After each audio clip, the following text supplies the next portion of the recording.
नमस्कार मित्रांनो, संजय गांधी निराधार किंवा इतर निराधार योजनेतील लाभार्थ्यांची स्थिती आणि पैसे कोणत्या खात्यात गेले आणि कधी आले, कोणत्या महिन्याची इन्स्टॉलमेंट जमा झाली, ही संपूर्ण माहिती आपण या व्हिडिओच्या माध्यमातून बघणार आहोत. त्यासाठी तुम्ही व्हिडिओ संपूर्ण बघा. इथं खाली आल्यानंतर तुम्ही बघू शकता, इथं खाली यायचं आहे. ही वेबसाईटची जी लिंक आहे, मी तुम्हाला आपल्या व्हिडिओच्या डिस्क्रिप्शनमध्ये जाऊन तुम्ही ती व्हिडिओची लिंकवरती क्लिक करून डायरेक्ट होऊन वेबसाईटवरती क्लिक करून चेक करू शकता. तुम्ही इथे खाली आल्यानंतर तुम्ही इथे बघू शकता मित्रांनो, इथे जे लाभार्थी स्थिती जे ऑप्शन आहे, ह्या ऑप्शनवरती आपल्याला क्लिक करायचं आहे. क्लिक केल्यानंतर हे अशा प्रकारे याचा इंटरफेस ओपन होतो. इथे खाली आल्यानंतर तुमचा जो आधार नंबर आहे, आधार संलग्न मोबाईल नंबरवरती एक OTP देईल. इथे आधार नंबर टाकल्यानंतर खाली इथं कॅप्चा फिलअप करून घ्यायचा आहे.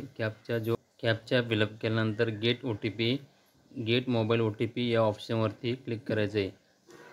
या ऑप्शनवरती क्लिक केल्यानंतर हे बघा का दाखवले, OTP has been send Aadhaar registered mobile number. तुमचा जो मोबाईल नंबर जो रजिस्टर केलेला आहे आधार संलग्न त्याच्यावरती एक OTP 6 अंकाचा तो OTP इथं टाकून घ्यायचा आहे. OTP यायला कधी कधी वेळ लागू शकतो. त्यानंतर गेट डाटा या ऑप्शनवरती क्लिक करायचं आहे. आणि खाली बघा गेट डाटावरती क्लिक करायचं आहे.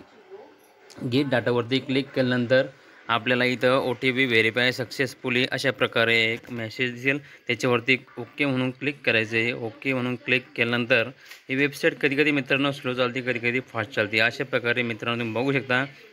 हे बघा तुमची संपूर्ण नाव दिसेल, तुमचा आधार नंबर दिसेल, तुमचा मोबाईल नंबर जो दिसेल, तुमचं गावाचं नाव दिसेल, तालुका दिसेल, तुम्ही स्कीम कोणती घेतात, संजय गांधी निराधार किंवा अनुदान योजना जी आहे ती घेत आहे तर आधार डेमो ऑथेंटिफिकेशन स्टेटस जे आहे येस पाहिजे आणि तुमचा होम ॲड्रेस पाहिजे. रजिस्ट्रेशन नंबर पण तुमचा इथे दिसेल आणि तुमची जी अपलोड डेट आहे, डॉक्युमेंट अपलोड डेट ती पण दाखवेल आणि तुमचं जे अपलोड युजर नेम कुठून केलेलं आहे, तुमच्या तालुक्याचं डिस्कचं नाव दिसेल आणि पेमेंट मोड जे ऑटो पाहिजे.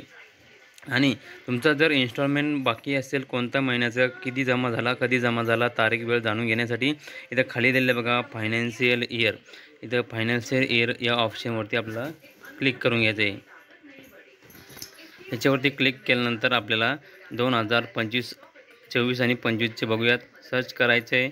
सर्च केला नो डाटा फंड, इथं डाटा अपलोड त्यांनी केलेला नाही म्हणून दिसत नाही. आपल्याला त्याच्यावरती परत क्लिक करून 2025 आणि 2026 या ऑप्शनवरती क्लिक करून सर्च या बारवरती क्लिक करायचे. क्लिक केल्यानंतर अशा प्रकारे मित्रांनो तुम्ही बघू शकता कोणत्या बँकेत तुमचं पेमेंट सक्सेस झालेले का फेल झालेले. काही लाभार्थ्यांचे कमेंट होत आहे की आमचे पैसे अद्याप आलेले नाही. अशा प्रकारे तुम्ही हे चेक करू शकता. कोणत्या बँकेत गेलेले हे पण दिसेल आणि सक्सेस झाले का नाही दिसेल ते पण दिसेल. पेमेंट स्टेटस दिसेल, बँकेचं नाव दिसेल, बँक अकाउंट नंबर दिसेल आणि क्रेडिट अमाऊंट 1500 रुपये झाले का नाही ते पण दिसेल. इथे 1500 रुपये अमाऊंट जमा झालेले दाखवत आहे आणि UTR नंबर पण दाखवेल, म्हणजे ट्रान्झॅक्शनचा नंबर असतो. ट्रान्झॅक्शन फेल रिझनमध्ये तुमचं दाखवत आहे सक्सेस, तर तुमच्या अकाउंटमध्ये पैसे जमा झालेले आहे 6/6/2025 तारखेला 1500 रुपये जमा झालेले आहे. अशा प्रकारे एक महत्त्वाची माहिती मित्रांनो. अशाच नवीन व्हिडिओसाठी चॅनलला सबस्क्राईब करून ठेवा, जेणेकरून अशीच महत्त्वाची अपडेट तुम्हाला वेळोवेळी मिळत राहील. धन्यवाद. जय हिंद, जय महाराष्ट्र.